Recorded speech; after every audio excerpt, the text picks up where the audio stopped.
Tanrı merkezli din anlayışı mı?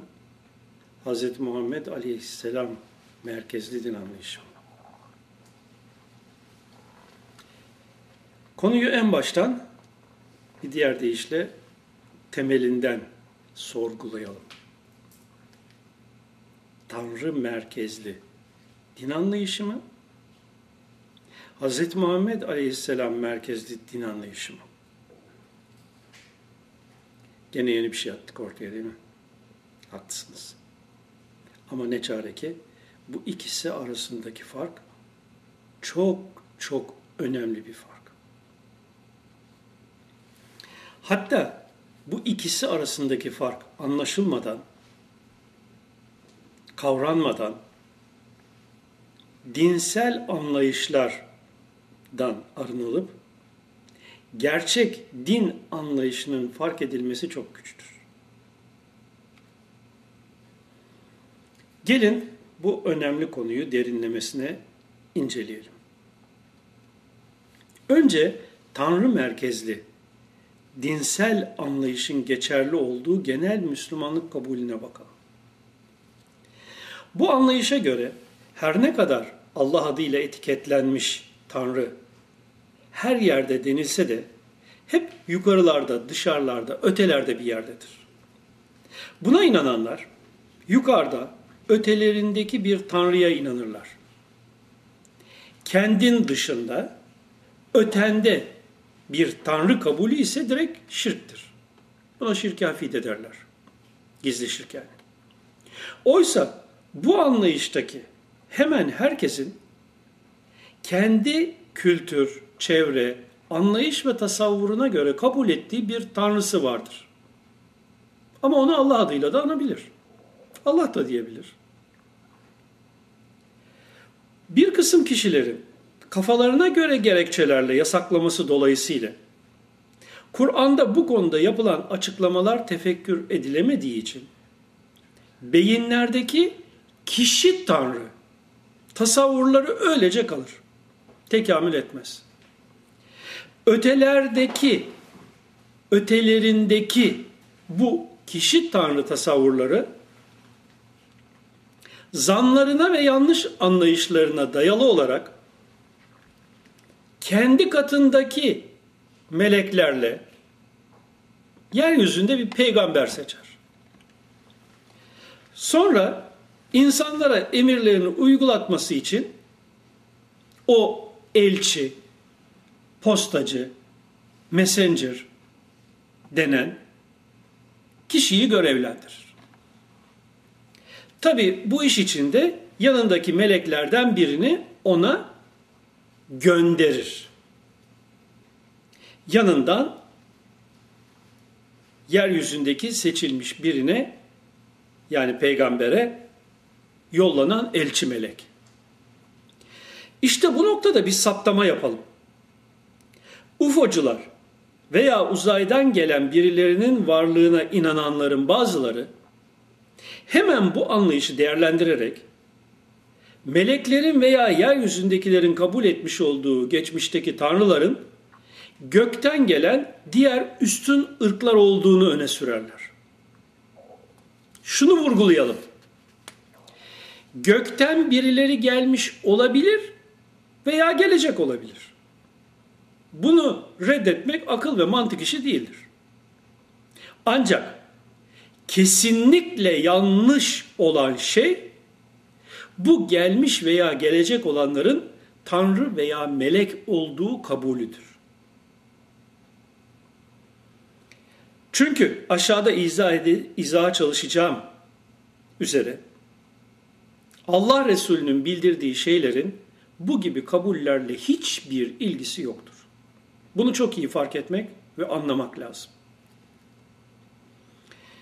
Keza Deccal diye isimlenmiş Tanrı olduğunu ve dünyaya kullarının arasına geldiğini söyleyecek olan varlık dahi işte bu Tanrı merkezli dinsel anlayışları kullanacaktır. Ötede, yukarıda bir Tanrı'ya inananları kendine tabi kalacaktır. Yeryüzünde kendisine inanmayan pek az kişi kalacaktır Allah Resulü'nün bildirdiğine göre. Bugün Yahudi ve Hristiyanların Mesih lakabıyla bekledikleri kişi gerçekte İsa aleyhisselam değil Deccal'dır. İsa aleyhisselam ise Tanrı olduğunu iddia ederek ortaya çıkan Deccal'dan sonra açığa çıkacaktır.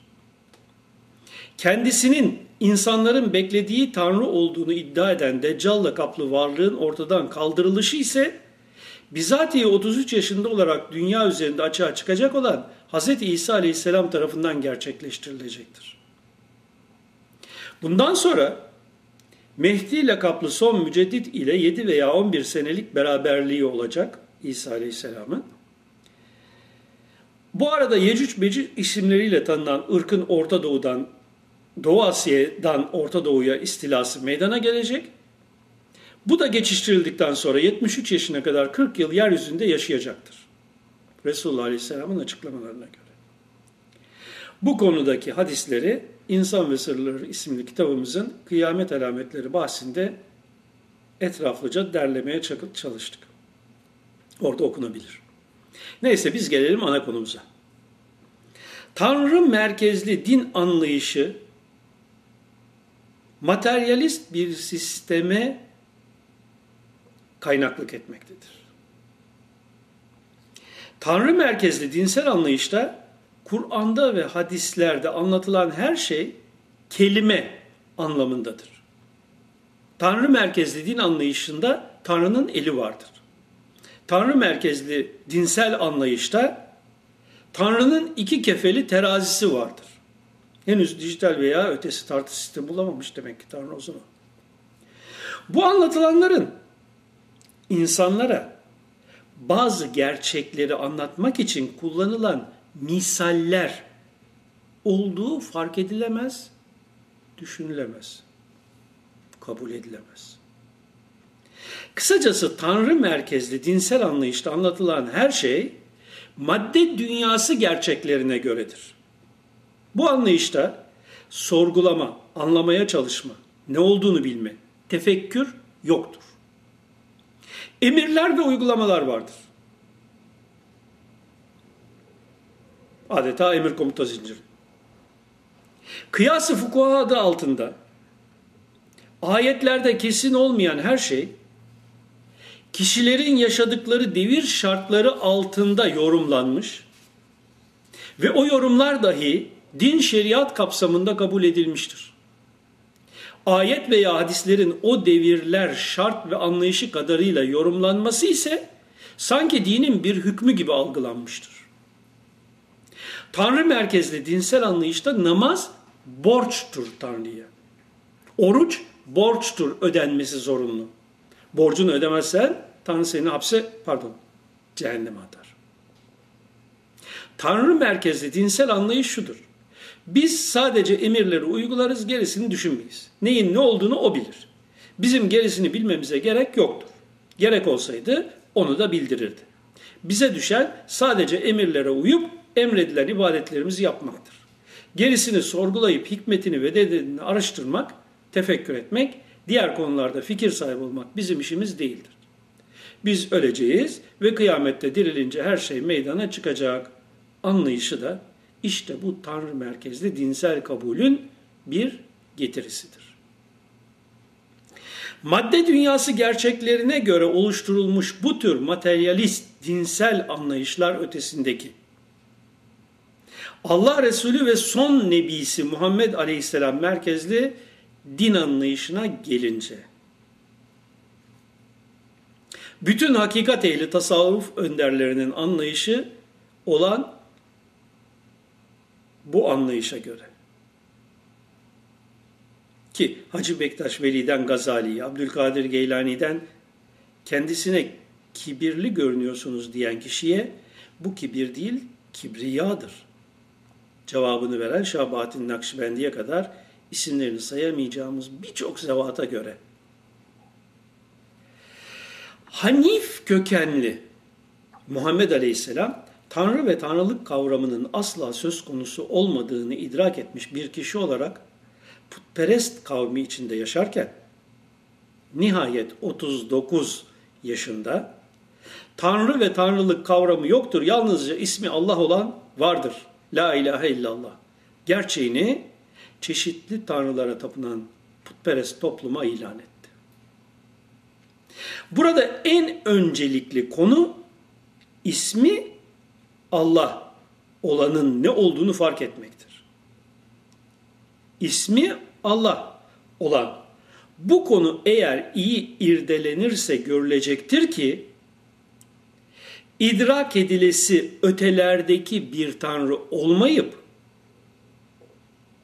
her birimin ve şeyin derunundaki özünde bir kuvvedir, kudrettir, ilimdir. Her şey ve birim kendi dışına, afakına yönelerek değil, kendi özüne ve derununa yönelerek o kuvve ve kudret ve ilme ulaşır ve ulaşabilirse de o varlık indinde birimsel yokluğunu fark eder. Var olan yalnızca Allah imiş der bir muvahhid olarak. Bu anlayışta göklerden insana inen melekler değil, insanın özünden, derunundan bilincine tenezzül eden kuvveler, ilim, cebrailiyet söz konusudur. Beyin daima kendi veri tabanına ulaşanları ve veri tabanından açığa çıkanları musavvir ismi sonucu suretlendirerek algılayıp değerlendirdiği için beyinler melekleri suretler şeklinde algılar. Allah Resulü ismi Allah olanın derunundaki hakikatının dillendirmesini gerçekleştirendir. O hakikatin ilim sıfatının vahiy yollu açığa çıkışıdır risalet. Olay batından zahire doğrudur. Gökten yeryüzündeki et kemik bedene doğru değil. O hakikatin ilmi sünnetullah denilen ismi Allah olanın evren içre evrenlerde değişmez yasalarını okumaya ve insanlara kendilerine gerekli olduğu kadarıyla bu yasalara uygun olarak yapılması gerekli olanları bildirmeye yönelik ise buna da nübüvvet denir. Zatı itibariyle mutlak gayb, kesinlikle bilinmez olan Allah bizim tarafımızdan ancak Allah Resulü'nün bildirdiği kadarıyla ve onun bildirdikleri kapsamında bilinebilir. Biz kafamızda kendi heva ve hayalimize göre bir tasavvur etmeyip Allah Resulü'nün bize bildirdiği Kur'an ve hadisler kapsamında tefekkür ederek ismi Allah olanı anlamaya çalışırız ve sonuçta ortaya çıkanı da asla kayıtlamayız bildiklerimiz kadarıyla. Resulullah merkezli anlayışta din boyutsallık içeren evren içre evrenlerdeki, alemlerdeki sistem ve düzenin adıdır. Tüm evren içre evrenler ve içindekiler kendilerini yaratan tek ilim ve kudretin eseri ve esiri olarak mutlak teslimiyet içinde varlıklarını sürdürdükleri için de sistemin adı İslam'dır.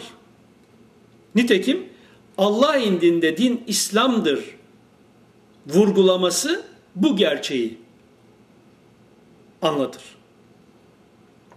Bu sebeple Resulullah merkezli anlayış dindir. Tanrı'ya dayalı inanış biçimleri ise sadece dinsel anlayışlardır.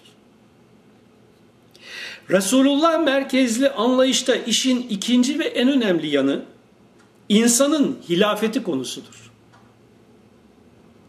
Tüm birimler ve zerrelerin holografik gerçeklik açıklamasındaki üzere zerre küllün aynasıdır hadisince. İsmi Allah olanın bildirilen sıfat ve esmasının yansıtıcısı olarak açığa çıkmalarıdır. Bu olayı anlamanın yolu tekten çoğa, tümden birime şeklinde düşünebilmekten geçer. Eğer bu idrak edilirse fark edilecektir ki Allah ismine ait olarak bildirilen sıfat ve esma her insanda olduğu gibi bunların açığa çıkışındaki bir mertebe ve boyut hükmünde olan kuvveler, melekler dahi insanın özünden, veri tabanından bilincine doğru açığa çıkan varlıklardır. Cebrail de böyledir. Azrail ismiyle anılan dönüştürücü kuvve melek de böyledir. Münkir ve Nekir ismiyle anılan El-Hasib isminin zuhuru olarak var olan meleke de böyledir. Dünyada, kabir aleminde ve ötesinde. Resulullah merkezli din anlayışında cansız ve bilinçsiz varlık yoktur. Çünkü her birim ismi Allah olanın esmasının özellikleriyle vardır. İnsan yeryüzünde var olan canlılar içinde acıma ve merhamet duygusuna ve dahi Allah'ın muhteşem sünnetullahını seyir kapasitesine istidat ve kabiliyeti olan tek varlıktır. Bunun için de eşrefi mahluktur insan. Burada merhamet etmeyene merhamet edilmez uyarısıyla her zarar vericiyi öldürün uyarısını iyi anlamak lazım. Resulullah merkezli din anlayışında başkasının yaşama hakkına saygı duyan her insan yaşama hakkına sahiptir. Resulullah merkezli din anlayışında her birim yaratan tarafından Rabbi yani özündeki esma mertebesi sonucu oluşan terkibi bileşimi tarafından hangi amaca dönük olarak yaratılmışsa ona o kolaylaşır ve o da yaratılış amacını kolaylıkla gerçekleştirir. Bu saadet istikametinde de olabilir, şakavet istikametinde de olabilir. İşte bu da onların mutlak kulluklarıdır. Biz insi ve cinsi sadece kulluk etmeleri için yarattık. Ayeti de saadet veya şakavet ehli kim olursa olsun hepsinin bu mutlak kulluğu ifa etmekte olduğunu gösterir.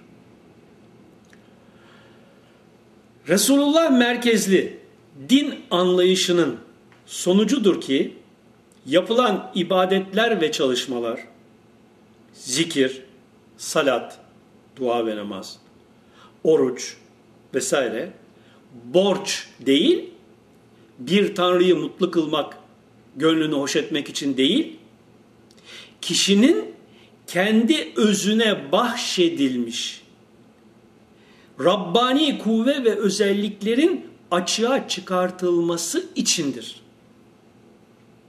Allah rızası diye bahsedilen şey, kişinin hakikatının kemalatına uygunluktur.